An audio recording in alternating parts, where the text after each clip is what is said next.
Hi, everyone. Hope you had a great week. And if you have wrapped up the school year, you are enjoying hopefully some summer break while you are also working on some coursework. Again, appreciate your patience in me getting the week 6 video out to you. I know some of you have, um, we're not able to schedule a mid-course check-in yet. I needed to sync my Calendly account with my new calendar. So I'll add some additional days and times and then reach out to those of you who I have not had a chance to meet with yet. So let's go ahead and get started with week 6. As always, the navigation menu in Brightspace has all of the assignments. This week we're going to be exploring integrating history and writing and in the VAPA standards, media literacy. So this week there is a little bit more reading, but there is a tool I'm going to introduce you to hopefully help with that some. We have a journal and an exit ticket, and there is a lesson due this week. It's an integrated writing lesson, and we'll talk a little bit more about that shortly. So here's a lot of the reading that we talked about. So the first one, Appendix E in the framework, Educating for Democracy, Civic Education in the History and Social Science Curricula. So this week, again, is packed with some great resources. We're going to be returning to the History Social Science framework. And again, this time though, instead of any of the particular content or grade levels, Appendix E. It provides a really great understanding of why history and social science education is so important, not just as a subject in school, but for us to help prepare our students be informed and engage citizens who are prepared for civic life.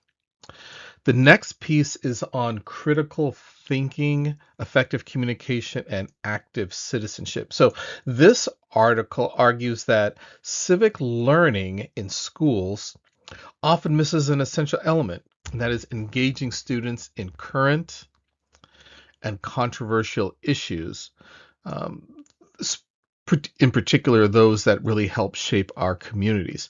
What they argue is that, in order to address this gap, the authors propose integrating media literacy, deliberative discussions, and action civics through a process they call building bridges.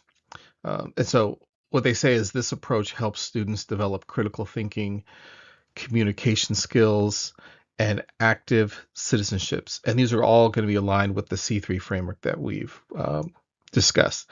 And why this matters, many of us avoid uh, current events, because there's this pressure to cover the curriculum or we're afraid of controversy.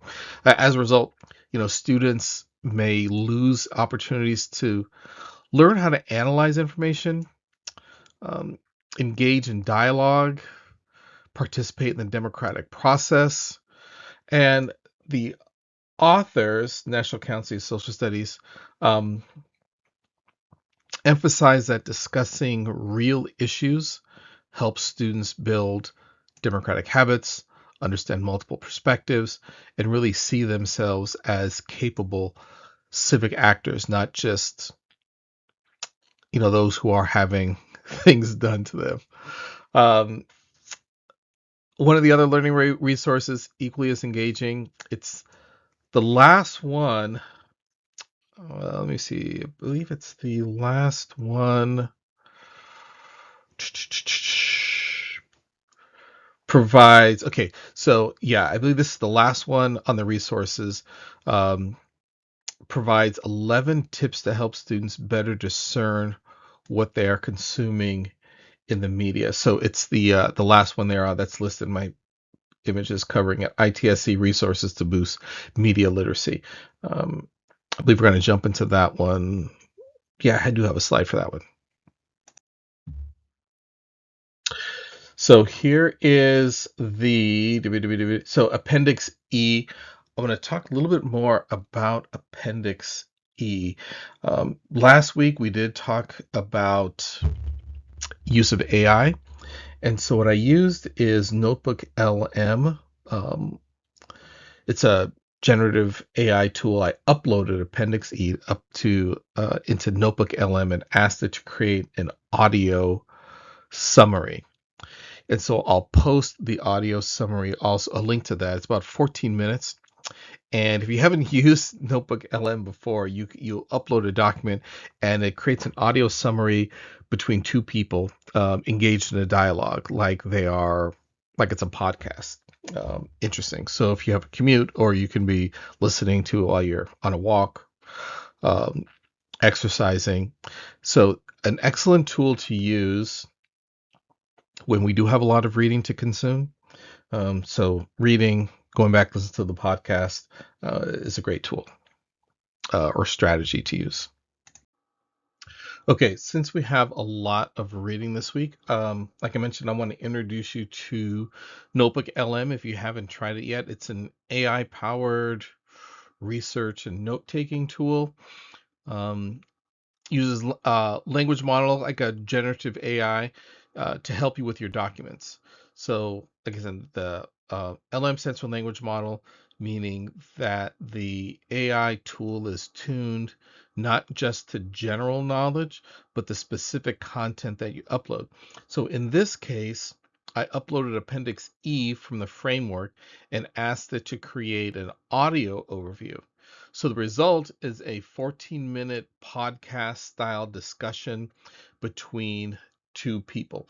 I uploaded the audio link in the announcements, so you'll be able to go back to the separate announcement and listen to the audio of this. So excellent tool if you need to create an audio overview, a quiz, flashcard, infographic, slide deck. You can use multiple sources to as your source documents. So great tool. Check this out, especially when we have a lot of reading to do. Okay. Um, Next, there's a video. This is a short 6-minute video, San Bernardino Unified. Although it's titled for second graders, the strategies can be adapted for other grade levels. Informational writing strategies for second grade students. It's about 6 minutes. A pretty short watch. So here is our journal for week 6. Uh, the prompt is around media literacy and digital citizenship. So essentially, discuss the role of media literacy in promoting safe and responsible use of media. Highlight the importance of teaching students about digital citizenship. Additionally, provide examples of how media literacy can be integrated into the curriculum. Discuss specific activities, lessons, or projects that can develop students' media literacy across different subjects. So rather than, again, not a recap of any of the reading or the resources we're using, that last part, great opportunity for you to look at how to develop some of your own activities to help students at your particular grade level um, develop their skills around media literacy.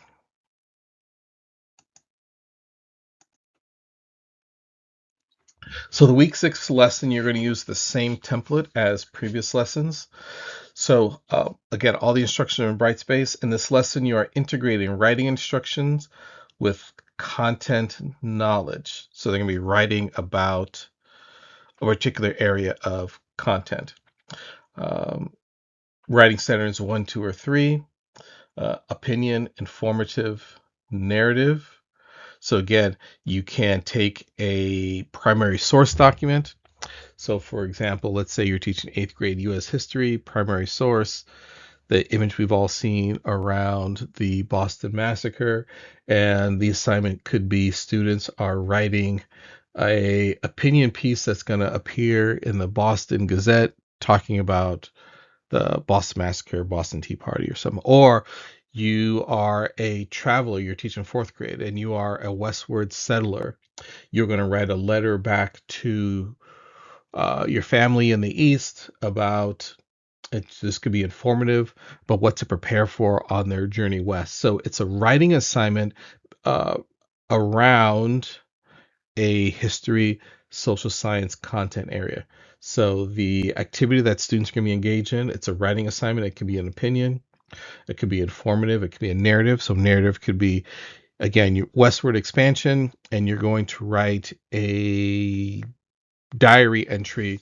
Um, you're a traveler on the in the Donner Party, and you're going to write a journal entry. Or um, settler, you are staying in, you're traveling up and down the coast of California. You managed to stay at a mission. So opinion, informative, narrative. Any of those three genres, but the writing needs to be around um, a history, social science content area. And then again, just take a look at the rest of the instructions about what the requirements are for this assignment. Again, exit ticket, pretty straightforward. Three things you learn, two things you want to try, one helpful or interesting point from the weekly overview video. So I'm going to reach out this week if I haven't had a chance to meet with you yet. Although again, lost a bunch of my records when I turned in my old computer. So I'll go back to Calendly and I can look to see who I've had appointments with. But feel free to reach out also if we need to schedule something, and I'll get some new dates up on my Calendly page. That's all I got. Again, call, text, email if you need anything. Have a great week. We'll get back on our regular scheduled office hours. I don't believe I have any Wednesday meetings this evening, but if you need anything in the interim, feel free to reach out. Have a great week.